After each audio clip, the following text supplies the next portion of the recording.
राधे राधे। जय श्री कृष्णा, जय भोलेनाथ। आज के इस वीडियो में हम आपके लिए सावन महीने में भगवान भोलेनाथ की बहुत सुंदर कहानी लेकर आए हैं। किसी गांव में एक बूढ़ी अम्मा अपने बेटे के साथ रहती थी। माँ बेटे बहुत मेहनत मजदूरी करके अपना गुजारा करते थे। एक बार अम्मा के मन में विचार आया कि अब उसका पुत्र विवाह के योग्य हो गया है, अब उसे अपने लिए बहू ले आनी चाहिए। कुछ समय बाद बूढ़ी अम्मा ने अपने बेटे का विवाह एक सुशील कन्या से करा दिया। उसकी बहू बहुत सुंदर, सुशील और संस्कारी थी। वो नित्य प्रति जल्दी उठकर घर की साफ सफाई कर स्नान आदि करती और भगवान शिव का अपने घर में ही पूजन करती। विवाह के कुछ समय बाद सावन का महीना आया। बूढ़ी अम्मा की बहू भगवान भोलेनाथ की अनन्य भक्त थी। उसके मन में यह विचार आया कि वह सावन के महीने में मंदिर जाकर शिवलिंग पर जल अर्पित करे। अपने मन में आए विचार को उसने अपनी सास से कहा, माताजी, सावन का महीना शुरू हो गया है। मैं शिव मंदिर जाकर पूजा पाठ करना चाहती हूँ, शिवलिंग पर जल अर्पित करना चाहती हूँ। लेकिन बूढ़ी अम्मा ने उसे मना कर दिया और कहा, घर में ही पूजा कर लो, मंदिर जाने से समय बर्बाद होगा। इतने समय में घर का सारा काम हो जाएगा। यह बात सुन बहू उदास हो गई, लेकिन कुछ न कर सकी। उदास होकर घर के कार्यों में लग गई। उस दिन उसने कुछ अन्न जल ग्रहण नहीं किया। अगले दिन बहू कुएं से जल लाने गई। रास्ते में उसने देखा गांव की दो लड़कियां पूजा की थाली सजाकर मंदिर की ओर जा रही है। उसने उन्हें रोका और पूछा, तुम सब कहाँ जा रही हो? तब वह बोली, सावन का महीना शुरू हो गया है, हम सब भगवान भोलेनाथ का पूजन करने शिव मंदिर जा रही है। यह सुन वह फिर से उदास हो गई। लड़कियों ने पूछा, आप क्यों उदास हो गई?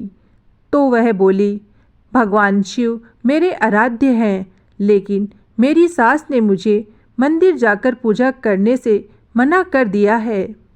तब लड़कियां बोली, आप चिंता मत करो, हर रोज इसी समय पानी भरने आया करो और हमारे साथ मंदिर चलकर भगवान शिव की पूजा कर उन पे जल अर्पित किया करो। तब वह बोली, लेकिन मेरे पास पूजा की सामग्री नहीं है, घर से लाऊंगी तो सास को पता चल जाएगा।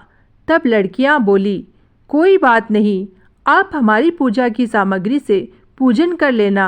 यह सुनकर वो बहुत खुश हुई और रोज उनके साथ मंदिर जाने लगी, जहां वो शिवलिंग पर जल चढ़ाती और भक्ति भाव से भोलेनाथ की पूजा करती और उनसे कहती, मैंने अपनी सास से यह बात छुपाई है, इसके लिए मुझे क्षमा कर दीजिएगा।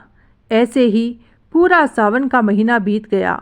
सावन के अंतिम दिन उसने सोचा, पूरा महीना मैंने इन लड़कियों की पूजन सामग्री से पूजा की है, आज तो मुझे अपना कुछ भोलेनाथ को अर्पण करना चाहिए।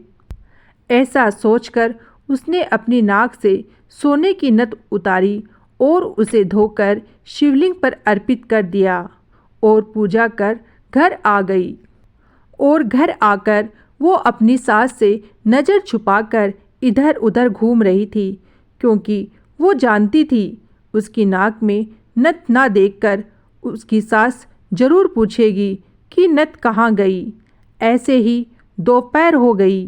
तभी अचानक उसकी सास की नज़र उसकी नाक पर पड़ी और नाक में नथ ना देखकर सास ने पूछा, बहू, तुम्हारी नथ कहाँ है? तो वह बोली, माँ जी, मुझे नहीं पता, शायद कहीं गिर गई होगी। सास बोली, अच्छा तो यह बताओ, तुम आज कहाँ कहाँ गई थी? वहीं जाकर ढूंढ लेंगे। बहू बोली, मैं सुबह पानी भरने गई थी, तब तक तो मेरे नाक में नथ थी। इसके बाद मैं उपले थापने गई थी। सास बोली, चलो वहीं चलकर देखते हैं। दोनों वहां पहुँचे जहां बहू ने उपले थापे थे। सास ने बहू से कहा, चलो अब ये उपले तोड़कर देखते हैं। दोनों सास और बहू उपले तोड़ने लग गई। जैसे ही दोनों ने उपले तोड़े, दोनों के उपले में एक एक नत निकली। सास बोली, नत तो एक ही थी, ये दो कैसे हो गई? इसके बाद सास ने एक एक कर सारे उपले तोड़ने शुरू कर दिए। अब सास उपले तोड़ती जाए, उन सब में से नत निकलती जाए। सासू ने बहू की ओर देखा और पूछा, यह क्या माजरा है? तब बहू ने सास से क्षमा मांगते हुए सारी बात उसे बता दी और कहा, यह भगवान भोलेनाथ का आशीर्वाद है। आज मैंने सावन की समाप्ति पर उन्हें अपनी नत अर्पित की थी और उन्होंने मुझे इतनी सारी नत वापस कर दी।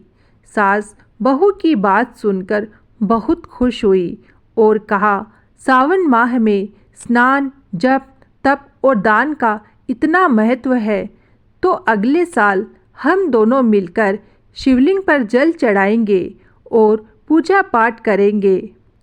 अगला सावन का माह आने पर दोनों सास बहू ने नियम के साथ सावन का स्नान किया, पूजा पाठ, जप तप किया। भगवान भोलेनाथ की कृपा से बूढ़ी अम्मा का घर अन्न धन के भंडार से भर गया। बहू को भी सुंदर पुत्र रत्न की प्राप्ति हुई। हे भोलेनाथ, जैसी कृपा बूढ़ी अम्मा और उसकी बहू पर की, वैसे ही इस कहानी को कहते, सुनते और हुंकार भरते सब पर करना। जय भोलेनाथ।